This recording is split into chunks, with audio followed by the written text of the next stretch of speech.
Secara spesifik kita membahas penertiban JLS ya, khususnya kaitannya dengan PK5 atau mungkin bangunan liar yang ada di sana. Sudah kita bahas secara holistik, secara integrasi dengan seluruh stakeholder, ada camat, ada 4 camat ya, camat Besuki, camat Tanggung Gunung, camat Kalidawir maupun camat Pucang Laban, juga dari ADM Blitar maupun ADM Kediri, juga dari LH, dari Disperindak, dari pariwisata, dari Dinas PUPR sendiri, dan juga ada dari pihak balai pelaksana jalan juga hadir. Jadi artinya kita fokus untuk penerimaan PK5. Nah, tindak lanjut yang kita laksanakan yang pertama mungkin teman-teman khususnya yang pemangku sesuai dengan kewenangan masing-masing segera memasang rambu larangan permanen. Jadi itu ada 2 hal ya, ada yang di kawasan bahu jalan, juga ada yang di kawasan di luar bahu jalan. Dalam hal ini masih di kawasan hutan. Ini tadi sudah sepakat Pak ADM Blitar maupun dari pihak balai segera memasang rambu-rambu peringatan, artinya untuk kewenangan tidak berjualan menggunakan bahu jalan sesuai aturan. Mungkin di pihak Perhutani juga membuat larangan seperti itu dalam waktu dekat. Dalam waktu dekat lagi tentunya mungkin tanggal 10 Januari itu khususnya yang non permanen di daerah Kalibatur itu mau diadakan penerimaan oleh Forkom Pincam Pak Camat dengan Mustika, dengan Perhutani ADM Blitar maupun Asper melakukan penertiban PK5 yang ada di daerah Kalibatur atau Sine, di daerah Sine ke sana itu. Dan tentunya kalau di daerah timur itu tidak begitu sulit karena ini belum permanen, baru-baru permanen. Yang menjadi agak krusial yang di daerah Kebuyureng atau Besuki. Dan itu menjadi catatan kami. Yang penting intinya jangan nambah dulu bangunannya. Sudah kita identifikasi, inventarisasi. Yang penting bangunannya itu jangan nambah dulu, karena itu juga kita harus hati-hati melakukan penertiban itu. Terus langkah selanjutnya yang kedua mungkin yang agak jangka menengah itu kita menetapkan relokasi.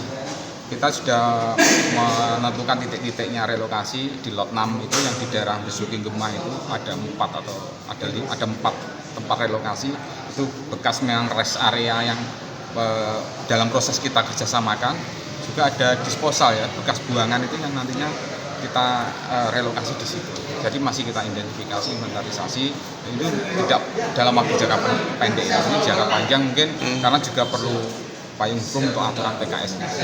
Juga kita juga membahas nanti area relokasi di daerah timur, lot 6A, 6B yang sudah selesai itu. Kita ada beberapa titik nanti yang segera kita kerjasamakan dengan Perhutani.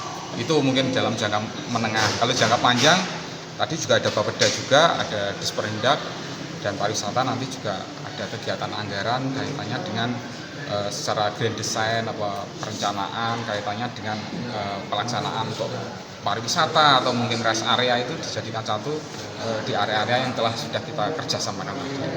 Untuk bangunan permanen itu akhirnya gimana nanti, digusur atau ada penggantian material mereka itu yang menjadi posisi sulitnya itu. Kita tadi fokus pertama yang bangunan non permanen. Bangunan yang non permanen itu memang terutama yang di bawah jalan itu harus kita bersihkan.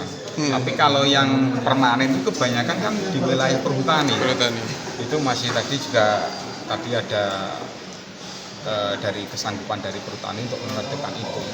Dan tadi juga dalam rapat dari usulan dari rapat itu minta satgas. Jadi dalam itu ada satgasnya, tidak bisa bergerak sendiri-sendiri.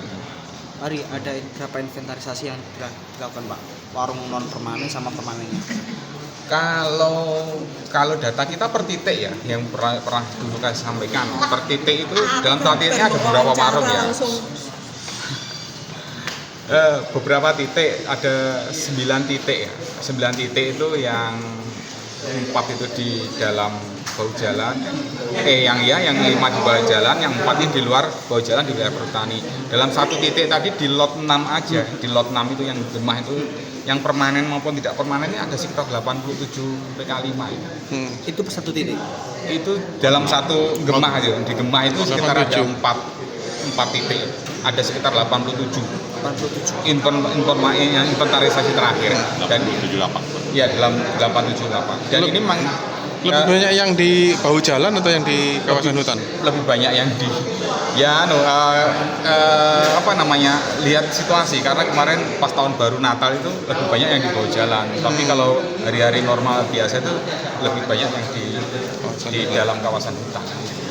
Jadi itu memang perlu segera penanganan, tapi tidak harus secara frontal ya, karena kaitannya dengan perekonomian masyarakat.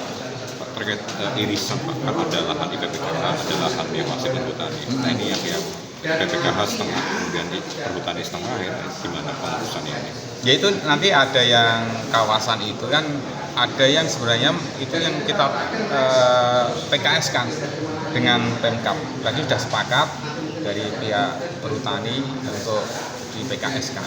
Berarti tidak mengajukan izin lagi untuk kemudian di IPPKH lagi? Enggak ada, cuma perjanjian kerjasama aja untuk pengelolaan kawasan hutan itu. Pak, untuk penertiban ada rencana di bulan apa gitu? Tanggal 10 Januari itu Pak ADM Blitar, khususnya yang di daerah Pucang Laban sama Kalidawir, itu karena tidak rumit, karena masih belum terlalu banyak itu. Dan saya juga tadi di balai jika kita sarankan untuk sementara yang di lot 6A 6B, karena di 1A 1B itu bangunan ditutup sementara, dibuka kemarin karena ada kegiatan libur Nataru. Kalau itu ditutup, saya kira juga masih proses pengerjaan yang belum selesai, masih masa pemeliharaan dan segala macam, dan belum ada bangunan-bangunan tebing yang belum sempurna, takut terjadi apa-apa longsor, apalagi kan musim, sebenarnya harusnya ini musim hujan, tapi belum hujan sampai Januari.